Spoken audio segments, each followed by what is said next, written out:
চকুৰ ভৰিত মই কিয় পটিত পিন্ধাইছোঁ তাৰ বাবে আপোনালোকে ভিডিঅ'টি সম্পূৰ্ণ চাব। হেল্ল' এভৰিৱান, মোৰ মিনি ব্লগলৈ আপোনালোক সকলোকে স্বাগতম জনাইছোঁ। চ' গাইছ, এইফালে চাইছেনে বৰষুণ পানী বাই ফুলবিলাক বহুত সুন্দৰ হৈ গৈছে। আৰু এইফালে চাইছেনে বৰষুণ দেউতাক আহিলে চকুক যিহেতু স্কুল থৈ আহিব, কিন্তু যিখনহে ডাঙৰ বৰষুণ উঠাইছে কিনো কৰোঁ। তাৰপিছত পলিথিন ঢিলা হৈছে, পলিথিনটো সলাই আকৌ বেলেগ এটা পলিথিন ভালকৈ ভৰিবিলাক বান্ধিছোঁ। এইফালে বোকাও নালাগে আৰু পানীও নোসোমাব বুলি।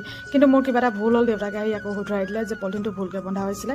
তাৰপৰা বৰষুণ যাক লাহে লাহে পৰি আহিয়ে গ'ল নহয়। তেতিয়াই পঠিয়াইছোঁ, স্কুল নপঠিয়াওঁ বুলি ভাবিছিলোঁ। আকৌ ভাবিছোঁ এদিন যদি স্কুল ক্ষতি কৰা তাৰ মনটো এনেকৈ থাকি যাব, তো হেবিট হৈ যাব। পিছত ফাঁকি দিয়া যে বৰষুণ দিছোঁ স্কুল নাযাওঁ বুলি নিজৰ মনটো সি ফাঁকি দিব শিকিব। তো সেইকাৰণে মই তাক নৰখালোঁ, স্কুললৈ পঠিয়াই দিলোঁ। তো যিহেতু পটককৈ থৈ আহি যাব দেউতাকে, আৰু আজি যিহেতু সোনকালে ছুটি হয়, তো এইকাৰণে আৰু মই পঠিয়াই দিলোঁ। তো চাইছেনে এইফালে জোৰ কৰোঁতে মানে বেলেগে জোৰ কাৰিলে। এইফালে মায়ে দেখিছেনে খুৱাবলৈ দিছোঁ। মায়ে এতিয়া ডালিম খাইছে, লাহে লাহে চুবাই গুটিবিলাক পেলাই দিছে। আৰু মই ড্ৰাই ফ্ৰুট এই কাপত 1 কাপ দিছিলোঁ, এইকাৰণে অকণমান দিলোঁ, কাৰণ বেছিকৈ দিলে মা বমি হৈ যায়। তো এইকাৰণে কমকৈ দিলোঁ। এইফালে চাইছে বৰষুণ পুৰা জোৰ কাৰিলে। তাৰপিছত মই ধূনা দি ল'লোঁ। ধূনা দি মই এতিয়া খাবলৈ লৈছোঁ। আৰু খাবলৈ মই ৰুটি আৰু এখন ৰুটি লৈছোঁ, আৰু এইফালে বডি আৰু আলু ভাজি। তো ভোক লাগি থকাৰ কাৰণে কি কৰিলোঁ, উলিয়াই শুকান ৰুটি মুখা খাই দিলোঁ। বাৰু মোৰ আজি মিনি ব্লগ আপোনাক কেনে পালে নিশ্চয় জনাব। Bye bye.